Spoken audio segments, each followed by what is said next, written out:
I want to begin. So, a lot of what we've talked about, I think it starts to sound like this is a new problem. But it's not a new problem. And this year is the 50th anniversary of when President John F. Kennedy gave the commencement address at San Diego State University.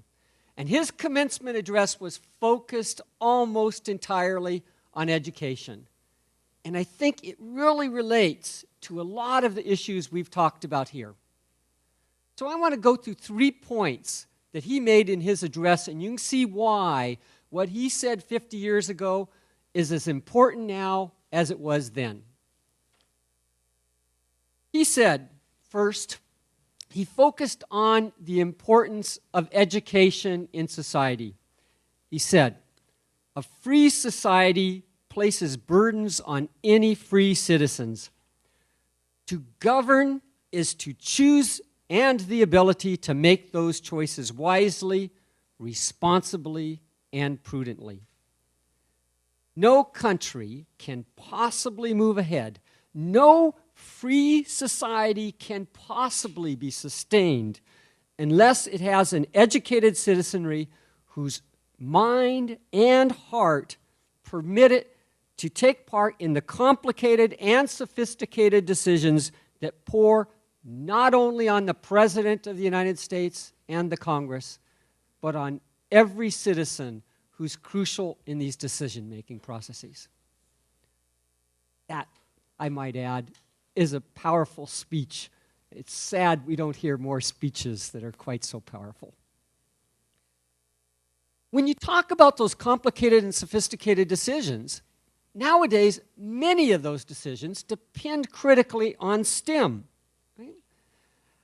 A lot of what we have to evaluate depends upon probabilities and risk. How can we make decisions about probabilities and risk if we don't understand math and statistics?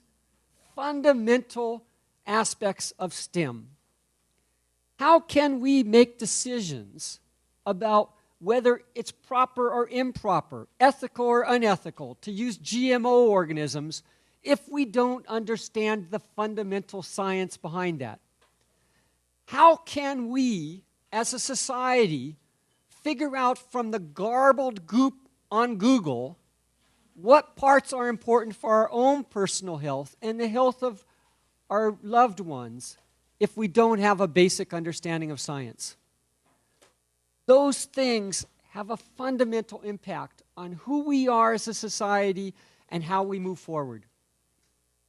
But instead of this being based upon STEM, what's it based on?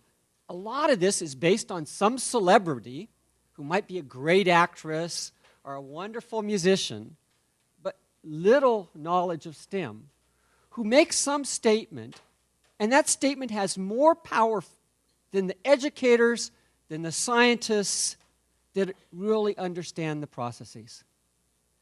And the only way we're going to counter that is by effectively making sure that all of our citizens have a real strong STEM background. A second point that President Kennedy made is a point that Debbie Beldock made this morning, and that is we need to provide access to quality education for all of our citizens. And an important point is that doesn't mean just providing a classroom and somebody who can stand in front of the classroom and teach. That really means that we provide the opportunities for those students to learn. If that means that they have equipment to do hands-on experiments, then they need that equipment. If it means that their teachers need to have some educational opportunities to improve pedagogical or content in a scientific area, we need to provide that. We need to provide that broadly. This is a point that was struck home to me very vividly in the Union Tribune this morning. Did any of you read the op-ed page on the Union Tribune this morning?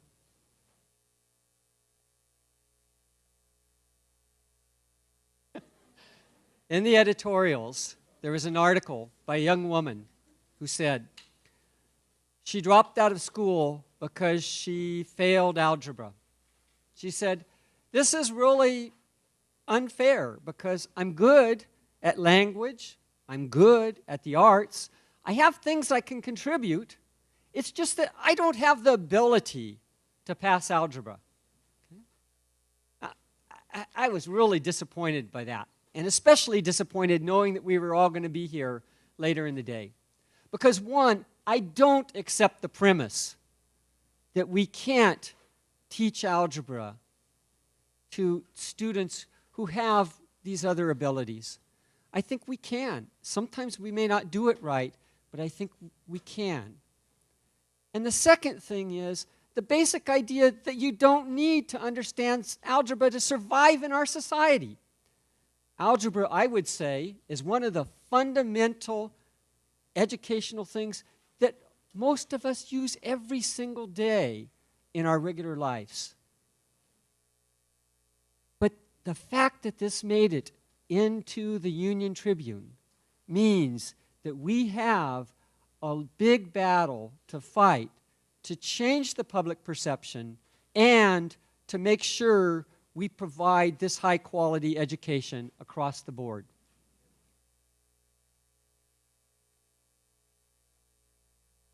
Lastly, President Kennedy said, we need more students with expertise in STEM to meet the growing need in 1970. Now, he didn't say STEM, because we didn't say STEM back then. He said technology, but fundamentally he meant the same thing. So this is 1963, and he was looking forward to the problems faced in 1970. Today, those problems have grown exponentially in terms of both what the technology provides for us and what we need to provide in terms of education to meet those needs. A lack of enough students trained in STEM is going to hinder our innovation. It will hinder the economy of our country, and it will make us someplace different than the way we think about our country and who we are. I think that this is particularly important for San Diego, and it's really critical for San Diego. Dwayne Roth this morning pointed out all of the industries that are the fundamental basis of our San Diego economy. I think the one industry he didn't mention is the maritime industry, which is also a highly STEM-based industry that's key to our economy. But those industries don't have enough people to do their jobs. So what do? They go out, they seek people off of H-1B visas to bring in to fill these key job opportunities. Now, the way Dwayne Roth described this morning, he said, this is really good because it stimulates our ideas. It makes us see different ways of thinking from the rest of the world. Absolutely right. But I don't agree with the premise if it means we have to go elsewhere because we're not training our own students. I spend a lot of time talking to people in industry around the San Diego region, and I am constantly told that the biggest problem they foresee is a lack of a STEM-educated workforce. They say, we want homegrown students. We want the students to be part of San Diego, and we want them to represent the face of San Diego, the cultural diversity, the ethnic diversity. What San Diego is all about should be part of our companies that provide good, high-paying, and importantly, rewarding jobs for our students, and in fact, our children. And I think that that's really a very key problem for us. You heard this a few times this morning, but right now in San Diego, there are 10,000 open positions for people with expertise in software engineering. 10,000 open positions. And so this is really an opportunity for us. Now, are we doing something about this? Look at all of the things that we have, all of the groups here. We have the Festival of Science and Engineering. We have the High-Tech Science Fair. We have the Science Fair. We have the FIRST group we heard about this morning. We have after-school programs run by Crimsey and other groups. We have programs run by UCSD. We have the Be Wise program to help bring young women into science. We have Project Lead the Way to help bring engineering into our schools. We have the Science Girls Club that we heard about this morning. Mira Mesa College offers wonderful programs to help educate teachers during the summer about biotechnology and provide connections so they can actually work in companies. We have a lot of collaborative grants in San Diego. On and on and on and on. But the problem with these things is we have a lot of little pieces of the puzzle. One piece here, one piece there.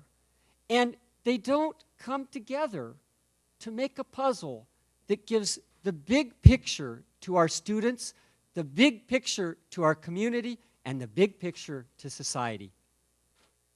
So what we really need to do is we need a collaboratory like this to be able to connect those pieces, to be able to, instead of each of us working beyond our abilities to achieve what we can achieve, to build the kind of synergies that will make us as a community achieve what the biotechnology community achieved in San Diego by collaboration. Now, even if we do this, even if we have a collaboratory, we're not going to solve all these problems. We're not going to solve them because technology will always change and we'll always need new ways of educating our students. And because we learn more about learning. What is, I hate this term best practice because it gives people the feeling that there is one answer. And what is the best practice today is unlikely to be the best practice 10 years from now. And so we have to be willing to change and evolve to meet those kinds of needs. So I started off saying President Kennedy brought up these points 50 years ago. The points are still really important and valid now. And I am a deep believer that all of us working together, if we can build these kinds of collaborations, it will help our country, it will help our community, and it will help our kids.